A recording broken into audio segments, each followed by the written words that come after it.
Thank you so much. Welcome you all to this talk on dealing with our mental emotions of fear, anxiety, and so forth through the meditation techniques. So basically, um, we begin or we start with a very simple, with a very simple understanding that finally, whether you're happy, not happy, whether you fear, anxiety, and so forth, these are all determined by the our mind, and the mind is very closely related to the brain, and the brain excretes or releases the stress hormones or happy hormones, and the mind is there to then act accordingly. And then you feel the pain, you feel the stress, you feel happiness, and so forth. So we see that these two are very closely connected. And finally, for you, what matters is your mind. So the brain, the hormones, they are to make this a particular state of mind manifest. So uh, now, in order to tackle a mind, to make sure that we are happy all the time. So the point is that if we ask ourselves, what do you want? We all say that we want happiness. For example, day one we are born. The most likely all of us cried. So when whatever we study, whatever we practice, whatever we do, the approach of the Buddha is to make sure that we rationally understand, we rationally understand, and we rationally experience that. In other words, empirical experience. Finally, your mind decides. Your mind is empirical reality. Because there is empirical reality, what you do must be on the basis of the empirical understanding. So, the day when we were born, we cried. If I ask you why did you cry? Of course, we don't remember that we cried, but we cried. If you ask what could be the reason that we cried, we all agree that it's because that somebody slapped you. Because if you don't, somebody slapped us so that we can breathe well. Whereas if we don't cry, we don't breathe. Therefore, somebody slapped, so I feel the pain. I don't want that. So this is how we cried. This is who we are. In other words, we are born with the basic desire not to have suffering and basic desire to have happiness. This is how we are born with. Now, given that this is the reality, we don't want suffering, we want happiness. And from what we discussed in the last session, the first session, that according to Charles Darwin's evolutionary theory, we have the evolution brought us such a development of the brain where this brain can activate the mental states of fear, anxiety, and so forth. On one hand, the way evolutionary theorists say that these emotions of fear, stress, and so forth, they're required.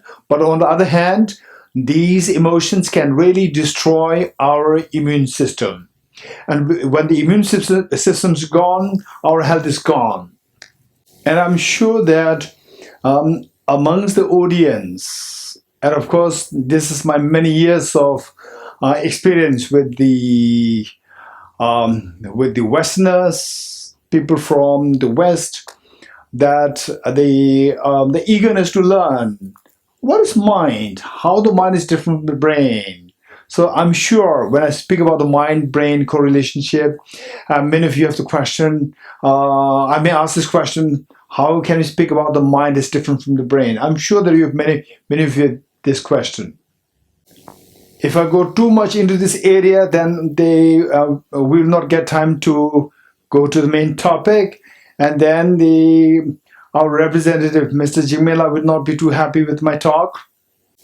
But this topic is very important, and that too, provided it comes to your mind and you become so restless that I must ask this question, we have a separate platform.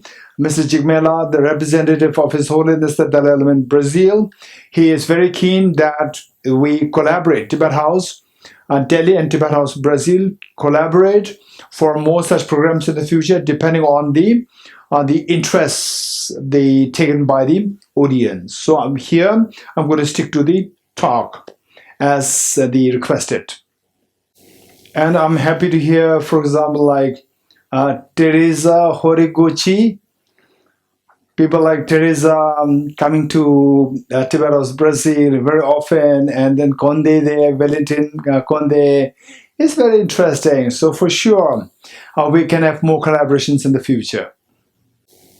Okay, so to lay the ground for a talk, I want you to be equally interactive, equally taking part in this talk.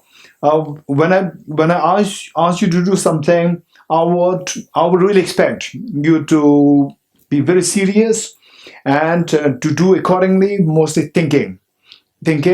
And when I ask you some questions, just mentally give some answers and to see whether what I'm sharing, what your thoughts are, whether these two tally. This is very important. Okay, so what I would request all of you to do is that just think of times when you are with somebody without vocal exchange. Just be with somebody and then you can feel mentally disturbed. And other times, be with another person, your agitation you earlier might have, you meet with this person without any vocal exchange, the verbal exchange, you feel calm. And with still another person, without any vocal exchange, or maybe with few vocal exchanges, there's a tremendous desire coming in you that I must study more. And in some cases, then I have to go to parties. So we see that just see if you could recall, if you see that, if you agree with me that these are the experiences that we can have, each one of us we can have. We did have those experiences with different people. Okay, so then you may be wondering, what is this? My mind is a little disturbed. What is this? I have a very pleasant feeling. What is this? I'm lacking something, so I must work harder for more money. What is this? For my fame. What is really happening is that your mind is affected by these influences. Your mind is affected. How this mind is affected? Affected by the thinking process of the other person. So the other person's mind, they affect you. Okay, don't ask me the question for the time being. How do you know that? It's the mind, the brain. Okay, this is a whole different topic. It's a huge topic, very interesting though. So for the time, what we're discussing is that, yes, your mind is affected by other people's thinking. So because that the mind is affected, your mind is affected by somebody else, which means that your mind is not in your hand.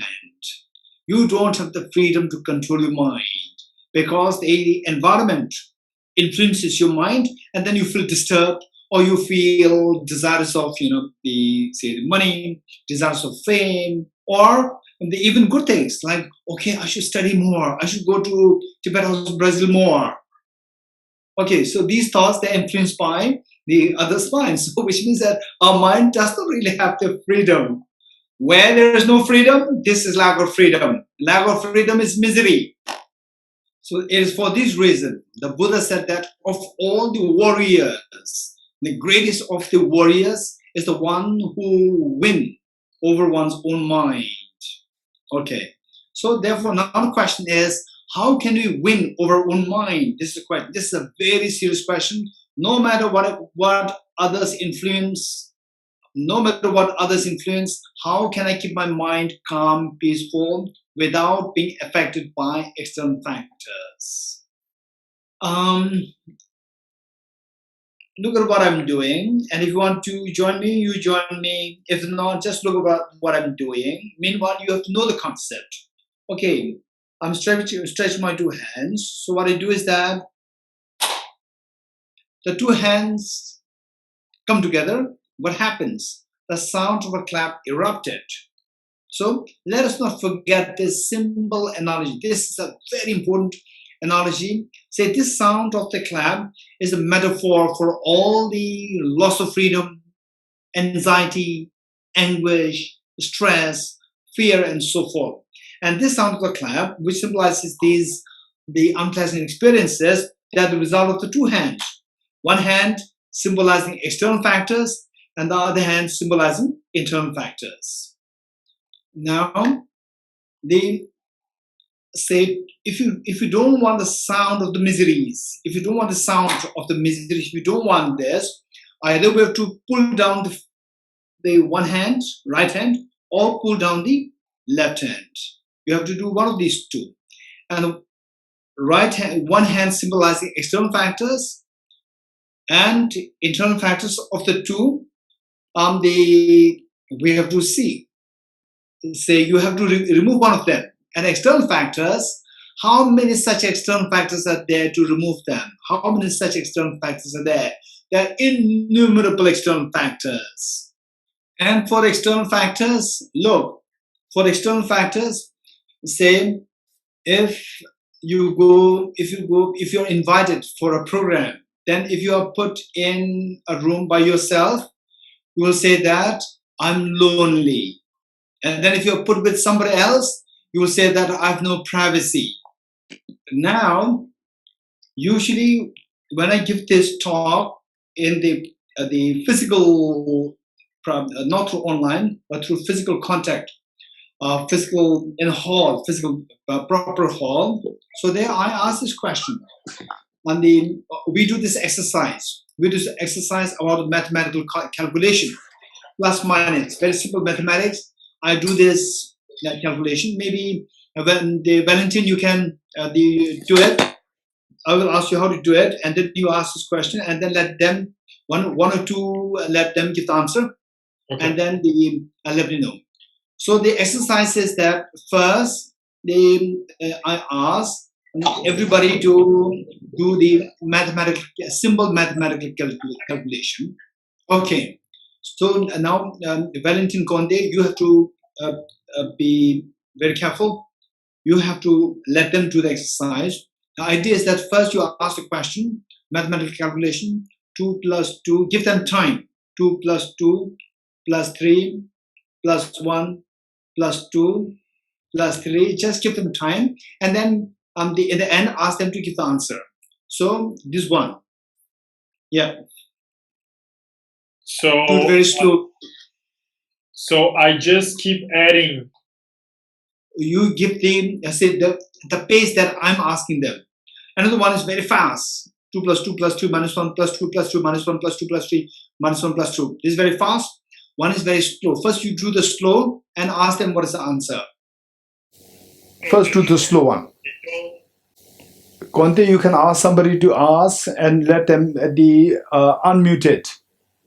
Okay, never mind. Conte, now they know the answer. They know the answer. Now we will do the second one. Very fast. Do it and then ask what is the answer. Okay, so in the first case, most of you will be able to give the answer correctly. In the second case, you will not be able to give the answer correctly. If I ask you why you cannot give the answer correctly to the second one, if I ask this question, most of you will say that because Conte said it very fast in the second case. Okay, if you agree with what I said, that Conte said it very fast in the second case, so this is where we are talking about the external factor and internal factor. In the second case, the fact that you cannot give the answer is for two reasons. One, Conte said it very fast. Number two, your brain works very slow. but you do not blame your brain. You only blamed the Conde for saying fast.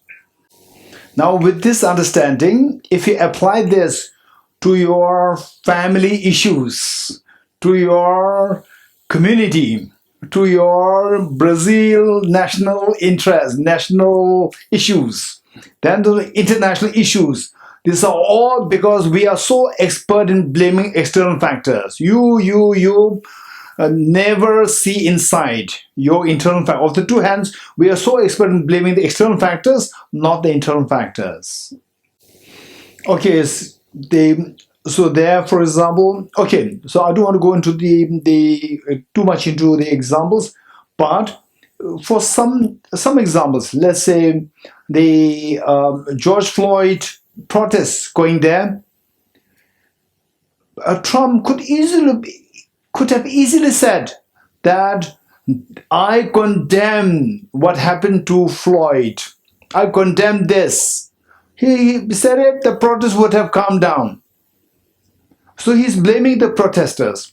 And protesters, they're not happy with what Trump said. Nobody is ready to say that, okay, this is my mistake. Nobody's ready. And then say the communist Chinese, they just invading, expanding, creating problems to all the border places, saying that this is our, blaming others. And then others will say, no, this is you are the problem creator. We are all just, the blame game is happening everywhere in the world, even in the family. Even in the family where there's a conflict happening, is a blame game.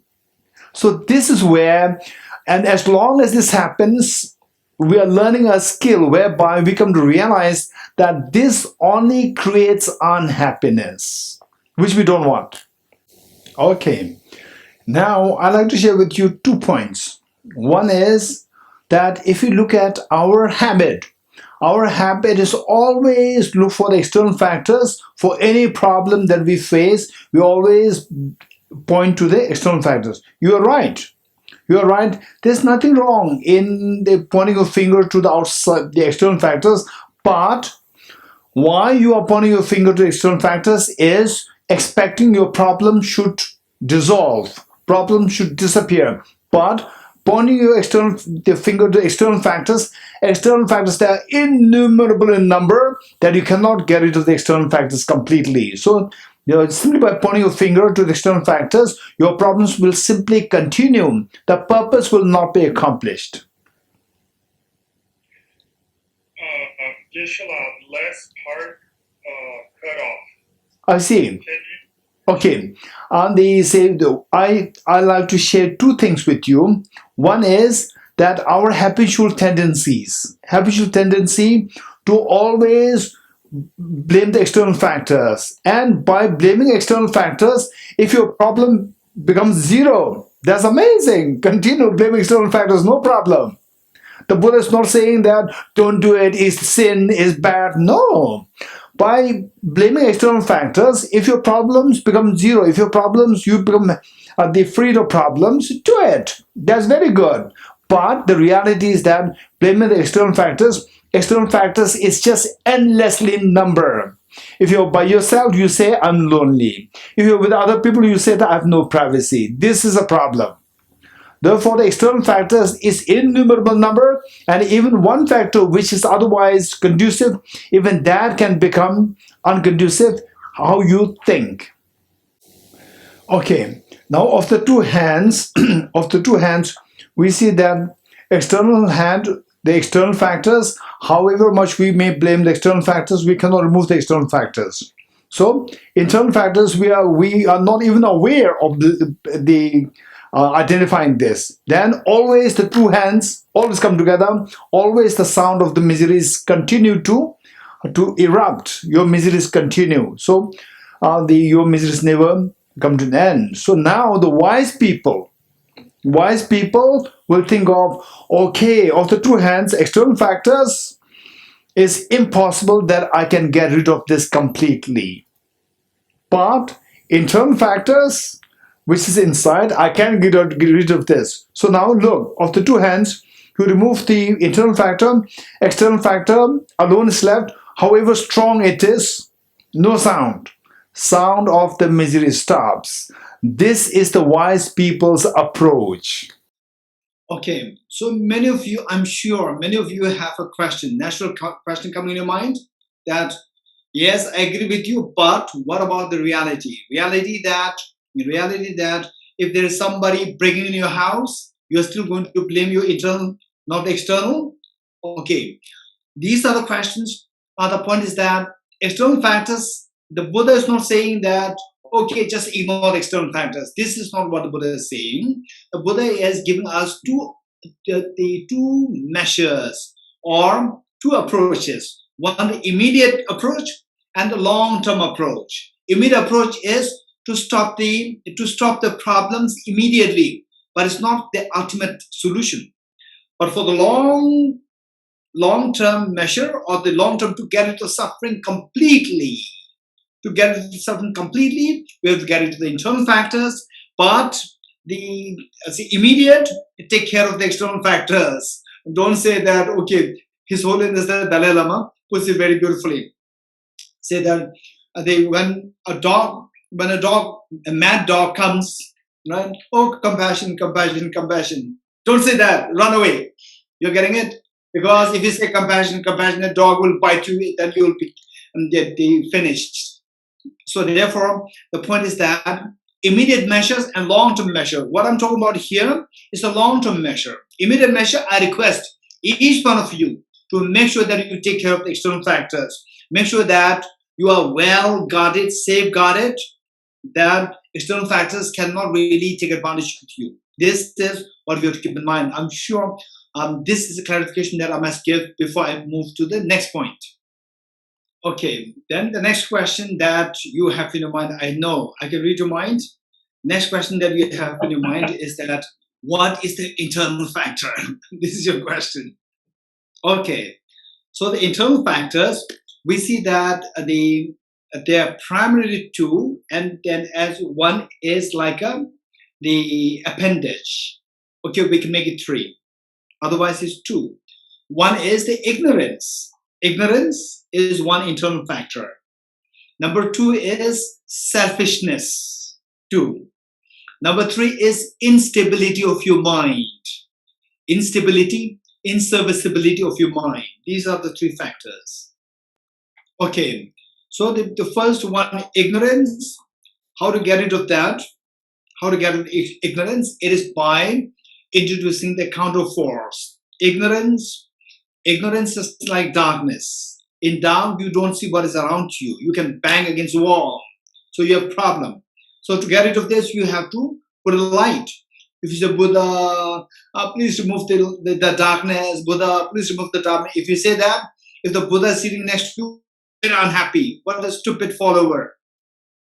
Whereas if you light a candle to remove the darkness, the Buddha will be very happy. A smart boy, a smart girl, very good, will be very happy to dispel the darkness. Likewise, just as to dispel the darkness, we need to introduce the light.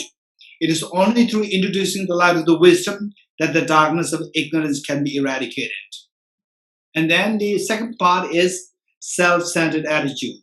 Self-centered attitude, you are being so selfish and nobody likes you. And then you pray to Jesus Christ, please let people love me. Jesus Christ will be very sad.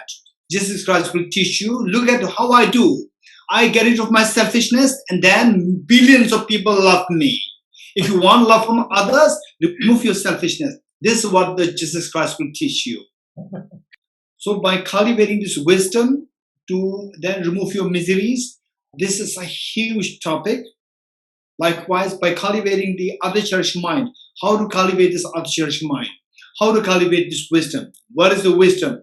All these things require extensive studies. This is not the direct topic of today. Now the third one, that is bringing the stability of the mind. Stability, the serviceability of the mind. This is what is for today. That is that imagine that your mind is like a Mount Everest. Mount Everest, and then the wind blows, very strong wind blows from east, west, north, south, but the Mount Everest will not will not move, is very steady. So your mind will not be affected by any external factors if you learn how to keep your mind very steady, which is the point 3. So let's say that we're all fast asleep. We're all fast asleep in your own the bedroom, and we start dreaming. We start dreaming of a ghost chasing you. Ghost chasing you is a nightmare. It's very scary. And then as the ghost is chasing you, you are running, you are running, you are running. As you run, you fall. When you fall, it's so difficult to get up. This is what happens in the dreams. And the ghost will not stop. The ghost will continue to run after you. And then will about to grab at you. Then you think that I'm dead now. Okay, so when you are saying that when you give up, okay, now I'm dead, the ghost about to grab at you, then at that point your mother wakes you up. Mother wakes you up, what's the feeling like? What a relief comes to you. Okay, if I ask you the question, the person in the dream who was so scared of the ghost, and the person who come out of the dream, who wake up, and then such a relief comes to you, is it the same person or different person? The answer is the same person. If it's the same person, why did you have so much of fear in the dream? That's not a real ghost. It's just a dream ghost. Why are you scared? This is my question to you. And I'm sure that you will all give the answer that, of course, in the dream you thought that this is a real ghost, so therefore you have the fear. It's the real ghost. So, seeing the dream ghost as a real ghost, is this wisdom or ignorance? For sure, this is a ignorance. And what is the outcome? What is the outcome of this ignorance? The fear. Do you like the fear? No. Get rid of the ignorance. When you wake up, your fear disappears. Why? Your answer is because we know that it's not the real ghost. It's just our mental creation. It's not the real ghost. So seeing the dream ghost as a not real ghost, is this wisdom or ignorance? This wisdom. What's the outcome? Outcome is your fear dissolves. So the wisdom gives rise to the freedom from the fear, and the ignorance gives rise to the fear. So therefore, which do you want? You want the fear or to be free from fear? Naturally, free from fear. If you want to be free from fear, then go for the wisdom. Don't go for the ignorance. So if you don't really want to have the miseries, tension, stress, we have to learn how to wake up from the sleep of ignorance. This is what we have to learn. For that matter, we have to study more extensively how everything is like the projection of your own mind, how everything is like your own dream. And this is a fact. We see them as not like a dream, but in actuality, this is another dream. There are two kinds. One is conventional dream and one is unconventional dream. From the conventional dream, we wake up every morning. But from the unconventional dream, we never wake up. Now it is time for us to learn how to wake up from the unconventional dream. Okay, now how can I discover that everything is like a dream, unconventional dream, everything is like a dream? How can I know this? Don't believe in it. Don't believe in it. You must learn it. You must learn it rationally, empirically, and you'll get it. I'll give you one simple example. Okay, so the one example which is very simple is that I ask you, what is this? You will say that this is a glass of water, this is water. If I ask the same question to the chemist, he will say that this is H2O. If I ask this question to the physicist, they will say that this is electrons, protons, neutrons. Who is correct? So when you see this as water, you feel like drinking. When you see this as electrons, protons, neutrons, you don't feel like drinking. Electrons, protons, neutrons, even the stones, rocks, they have the same electrons, protons. There's no difference. So therefore, we see this as a water. From the object, if you go there, there's no water. It's just electrons, protons, neutrons. And none of the electrons, protons, neutrons are water. This is how you perceive it from distance. This is what your mind is making. From the object, there's no difference between what this is. electrons, protons on the element to particle level. What this is and what the rock is, there is no difference. But from distance, we see one as water, one as the rock. Otherwise, this is your perception from distance. Your perception. Your perception means like a dream. Dream is your perception. Nothing from the reality there. So with this simple example, we come to know that everything, even when I look at Conde, I see as the nice gentleman, but actually he's a bunch of atoms. Bunch of atoms. There is no Conde. So this is the reality. But we see from distance, we see as Conde. Actually, in reality, it's just a bunch of atoms. So when you see it's a bunch of atoms, then we will know there's no difference with anything else. But from distance, there's appearance coming. Appearance is like a dream your mind is creating as a Conde. So this is how our mind is deceiving ourselves from seeing things as real. In actuality, they're all mental creation. So there what is happening is that you are changing the perception of the object. Changing the perception of the object changes your emotional states. So this is how we control our emotions, stress, anxiety, and so forth, by changing the cognitive thought process, by changing the perception. Okay, this is a very interesting topic. This requires quite extensive studies. And meanwhile, there are many questions coming up. I don't want to. I will not try to tell you what questions you have in your mind. I will not tell you now because I have no time. Otherwise, I can tell you what questions are coming in your mind. Okay, here what we will do is that we will do a single-pointed meditation to make your mind serviceable and stable and strong. This is a very easy meditation, and if you can do it on a daily basis, it can greatly stabilize your mind, where your mind will be freed from being easily affected by external factors. Your mind you can control your mind and keep it very stable and calm, no matter what external factors are happening. Good. Okay. Now what we do is that for this, there are 4 things to keep in mind. One is the body posture. Then number 2 is focal point, what you are going to meditate on. Number 2 is focal point. Number 3 is the errors of meditation. Number 3. Then number 4, the remedies to overcome the errors. The body posture wise, I'm sure most of you are already aware of this. You learn from your teachers, but I'm going to give the, in case if there's somebody who has no exposure to these things. For example, say the leg, you cross-legged, number 1, cross-legged. But if you have difficulty with sitting cross-legged, no problem. This is not mandatory. If you have any problem with the knees, you can sit on the chair. This is not a problem. This is the leg. Then what is very important is your backbone should be upright. It should not be curved, bent. It should be upright and straight. And if possible, don't lean against a wall. Don't lean against a support. If you have backache problem, that is exception. No problem.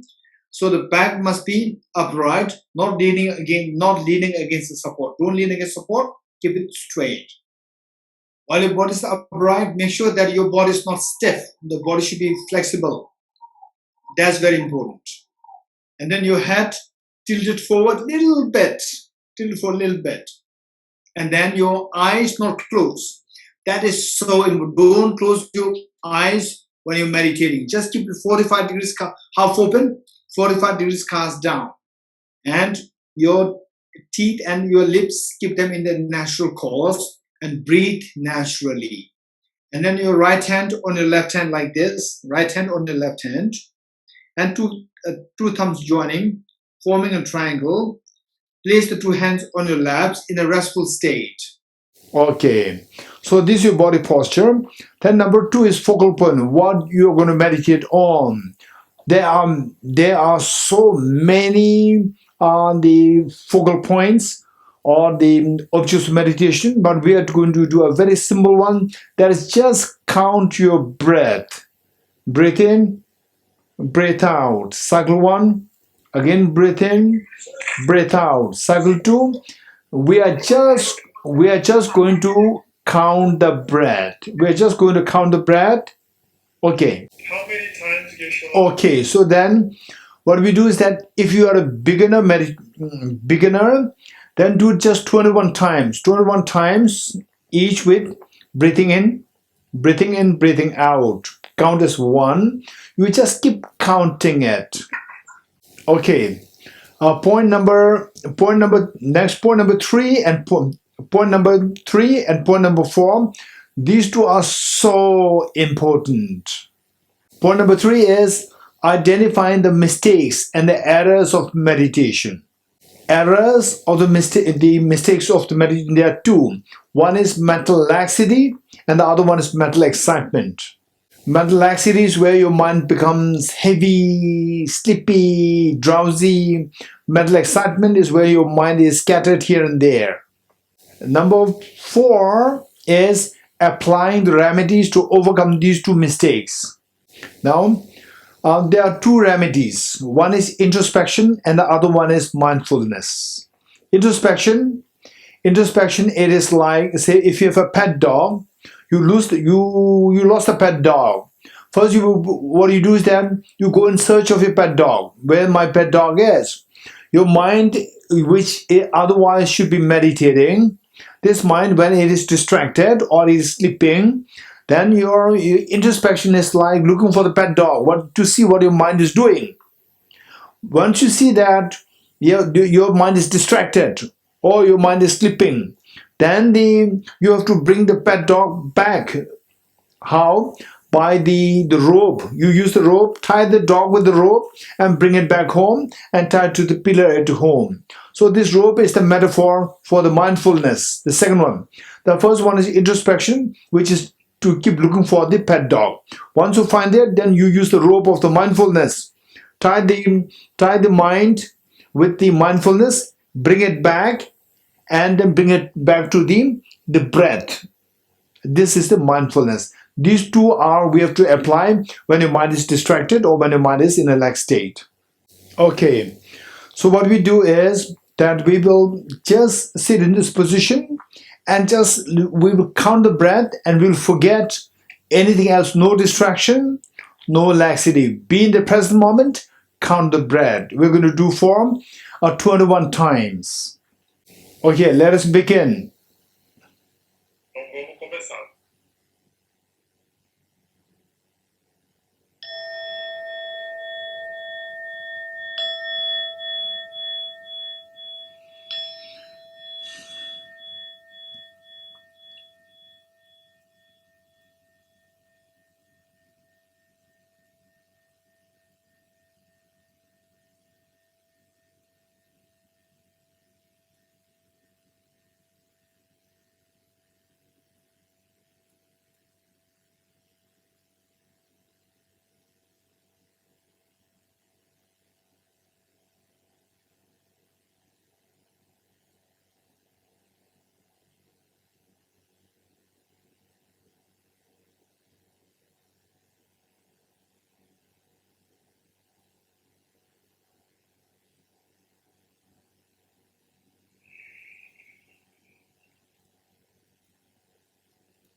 Okay. Thank you. Okay, David. Obrigado. David, no questions? Okay, Você tem pergunta? before the question, before the question, I'd like to share one point. That is that this meditation, don't do it like 5 minutes, half an hour directly. Just do 21 cycles, and if you want, even if you want to do it more, just give a short break, like few seconds, 10 seconds, short break, without standing up. Leave a 10 seconds gap. Again, do it. I like 21 cycles. 21 cycles is going to be like just 1.5 minutes, and the sometimes they can be like 2 minutes, not more. So just do it like this with a high quality. Don't focus on the quantity. Some people, they say, oh, I start doing the meditation, I do for half an hour. This is not a good idea. Meditation is to make your mind serviceable, and you are building a very bad habit to the meditation because you fail to do the meditation with the proper instruction. Once you're able to do this successfully without laxity and excitement for like 1 month, then you can make it like 10 minutes, and then after that you can make it like half an hour, 1 hour, not directly. Okay, the Wellington Conde now, because that I thought it is from 7 to, it is for 1.5 hour, but I learned that it's just for 1 hour. Is it? Then Yeah, I exceeded the time. Actually, the way it was publicized, it was one hour and a half. Okay, good then. Good, thank you. Yeah. Okay, now, Conde, you like to invite some questions, or we'll stop here? Maybe we can have one question. A gente gostaria de acolher uma pergunta. Alguém gostaria de fazer uma pergunta? And then can we have another half an hour for question answer? Another half an hour for question answer. It's going to be good. Okay, good. Okay, Conde, can you give some indications for the people? Or Conde, if there are questions at the chat, if you have questions, we can also pick those questions up. Yes, we have a question. So Paul is asking, how long does it take? How long should I take until I start widening the time of the practice? Okay. So the best thing would be do this practice for like 21 cycles, give a short break, another 21 cycles. If you're very serious with this practice, do it for like 3 sessions in the morning, 3 sessions in the evening, and do continues to for about like 2-3 weeks, if possible for about a month. And if you get to the feeling that now my distractions are not coming, my mind is not going to laxity, I'm very fresh with the meditation, it's successful. After about like 1 month, then you can extend to like 5 minutes in one go, 5 minutes, or 100 cycles. So there's another question from Fabia.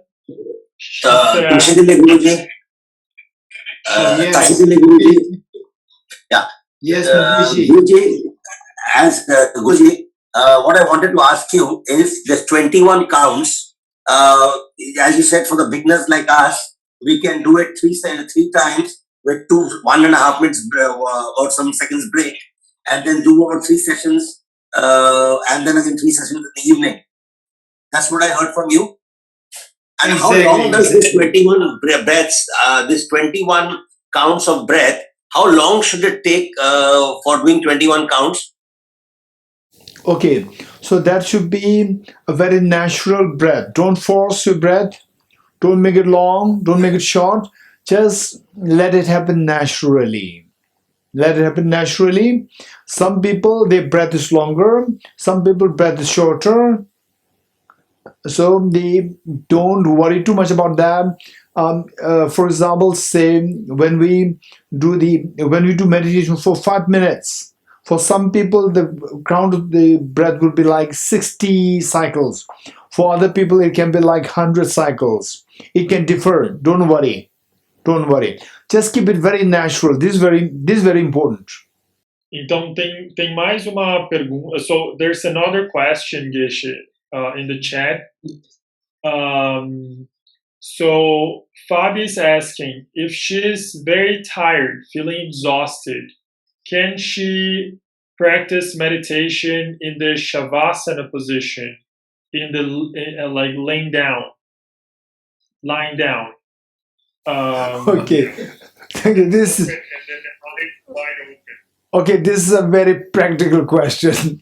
Okay, whoever asked this is a very practical question. Thank you so much. My suggestion, my advice is the best thing is don't do meditation. Lie down, sleep for 20 minutes. 20 minutes, get up and do the meditation properly. Otherwise, you will lie down, then meditate, and then you will meditate for too long. That's not good. Another question from the chat. Okay, the Conde, just 1 minute. And this is not only your problem, it's my problem also. So because it's my problem, I have the experience. Because I'm the director of Tibet House, there are so many teachings happening. I have to go out to inspect the construction work. I have to go to think about the design, what flower to buy for the altar, what biscuits to buy for the altar. I have to think about everything. I'm already very exhausted. So I don't do meditation. What I do is that go to sleep. I take 1 hour sleep. I go to my room, 1 hour sleep, get up, then do meditation. Otherwise, you lie down, the Shavana Asana, and then you will sleep completely. That's not good. Are you good? What's your next question? So next question is, what would be the best focus, like the best focal object or meditation to heal anxiety? So if we're dealing with anxiety, what is the best focal point? Okay, so this is a very serious matter. What is the best focal point? So basically the idea is that we talked about 3 things. One is get rid of ignorance, and the anxiety will disappear. Then the practice compassion, Adi cherish mind, compassion, again anxiety will disappear. With ignorance, with the wisdom, the ignorance dispelled, and the anxiety, the fabric of the anxiety is ignorance. With compassion, the barrier is dissolved. Barrier is the one which creates anxiety. Barrier dissolved. Then the third one is this building the stability of the mind, just strength of the mind, and then your mind is not affected by the external factors, so the anxiety is not happening. So what I would suggest that if you're more prone towards compassion part, if you're more naturally gifted with compassion, I would highly just suggest you to do this single pointed meditation, just the breath. Just the breath. After this, then do practice on compassion. For the compassion, we have to learn a separate method. There are 2 methods to cultivate this unconditional compassion.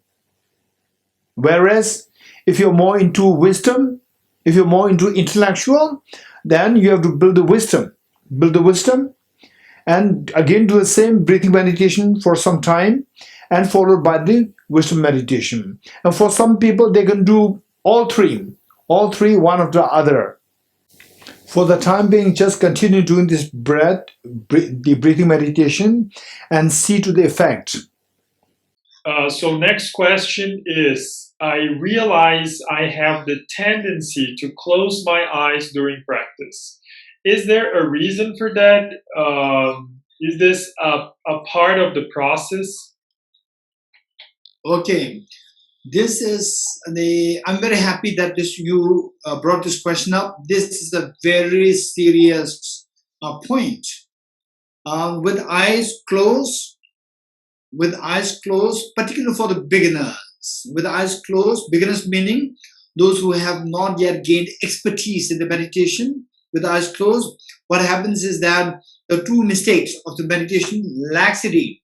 Laxity can easily come, and then your meditation will be disrupted. The point is that, and then with the eyes closed, then many people, they have some issue about the vertigo. Vertigo meaning that you close eyes, you feel as though your body is moving. All these problems can arise. It's very dangerous. So always try with eyes open. When you get expertise in the meditation, then at a later stage, when you get expertise in meditation, then there are some very unique meditations where you have to keep everything dark. Darkness meditation. It is there, it is not at this stage, at the late stage, not now. So next question is how to keep myself motivated. I'm a Westerner, Brazilian. I have no meditation peers, not in my family. I don't have any friends who are interested in that topic. How can I keep myself motivated if I feel at the same time isolated? Okay. The one thing would be there are some very good programs. For example, like there is, for example, say there is quite a frequent meditation program happening in say this one center. There's one center which is now conducting online meditation, not really as a course, but as a say the program quite frequently. So I can give you the link. Then they can join that. It's going to be like a guided meditation, and then you will get the friends, people who are doing the meditation more on a basis of the programs. You can join them. And in fact, I'll be very happy to provide some of the lists of the centers which I know. I can send the list of the centers to the representative, Mr. Jigmela, and then he can pass it to all the people who are interested.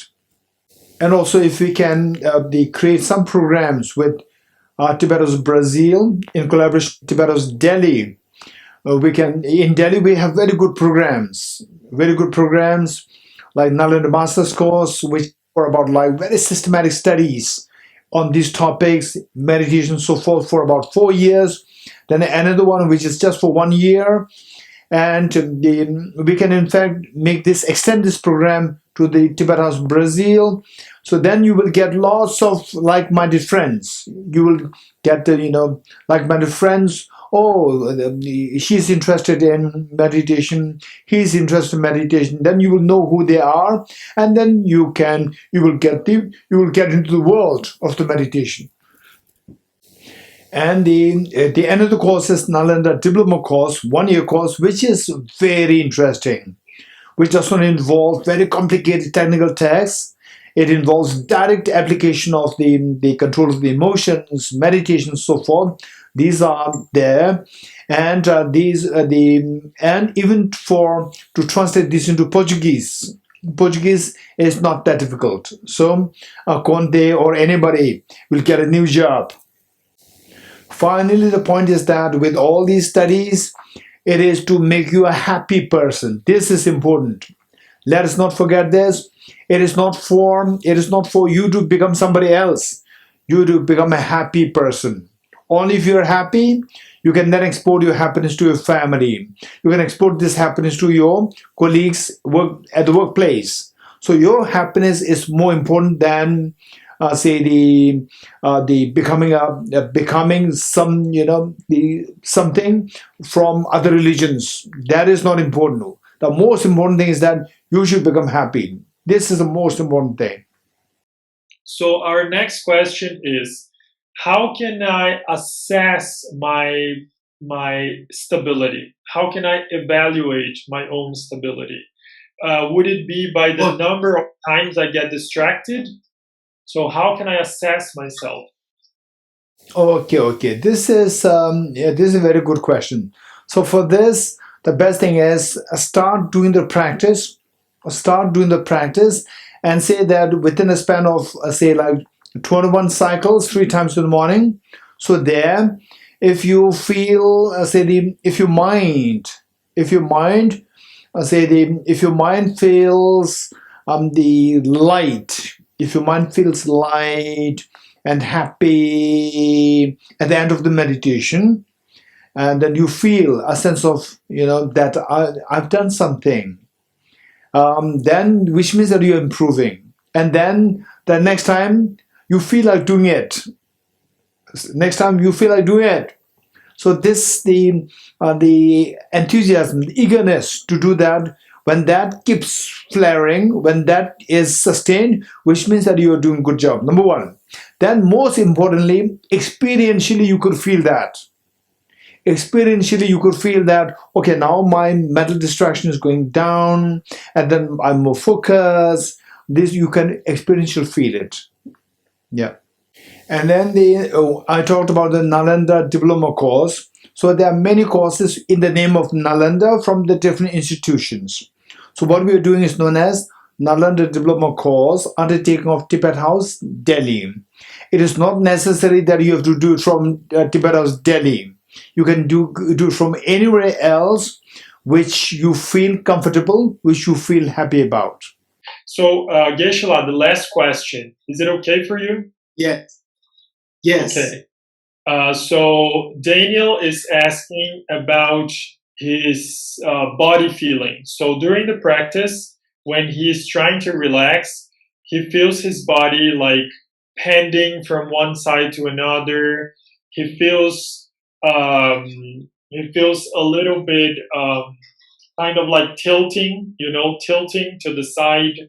So he cannot relax. He cannot totally relax. And that kind of like during meditation or outside meditation, after meditation or during meditation? That's during meditation when he's trying to relax. Okay, good. So that kind of disturbance is preventing him from feeling stable and relaxed. Is there any technique or any approach to overcome this unease? Okay, this is one thing that you have to ask Daniel. If he is doing the meditation with the eyes closed or eyes open, ask this first. Dani, você está fazendo a meditação com o olho aberto ou fechado? Aberto, vale, aberto. Eyes open. Okay. So there, if it is eyes open, that's usually this happens. It happened to me also earlier when I was doing my meditation with the eyes closed. Then the moment I started to fix it by opening my eyes, so this body more tilting, that start. Okay, so basically what I would say is that you make sure that your eyes are open, and sometimes you feel tired, physically tired, and you think that your eyes are open, but your eyes, in a way, you are falling asleep, or your mind is a little heavy, or that your eyes are closed, you are unaware that your eyes are closed, and then you feel the tilting happening. The moment you make sure that your eyes are open, then it will stop. Então é muito possível. Acho que é isso que acontece. É exatamente isso que acontece. He's saying that your description fits perfect with his sensation, his body sensation. Exactly. Huh? Yeah. Okay, Konde, that's it? That's it, Geshe. Please, you must be tired. No, I'm fine. You're fine? Okay. Thank you so much. Sorry? Yeah, we're done with all questions. Okay, good. Okay, thank you. Mr. Jigmela, thank you so much. Konde, thank you so much for your beautiful translation. And thank you, Daniel, and Terence, and then Milton, and then the Janiana, Ferreira, and then each and every one of you. Thank you so much. And Mukeshi, thank you. Thank you so much. See you next time. Geshe-la, on behalf of everyone, thank you so much for your compassion and your time. You have successfully enlightened us. You have successfully lit us up with your wisdom. Looking forward to your next talk. So that's it, Geshe-la. Thank you so much. Thank you. See you all. Obrigado a todos. Thank you. Gracias. Obrigado. Obrigado. Obrigado. That's Obrigado. Obrigado. I'll see you, Geshe-la. Thank you.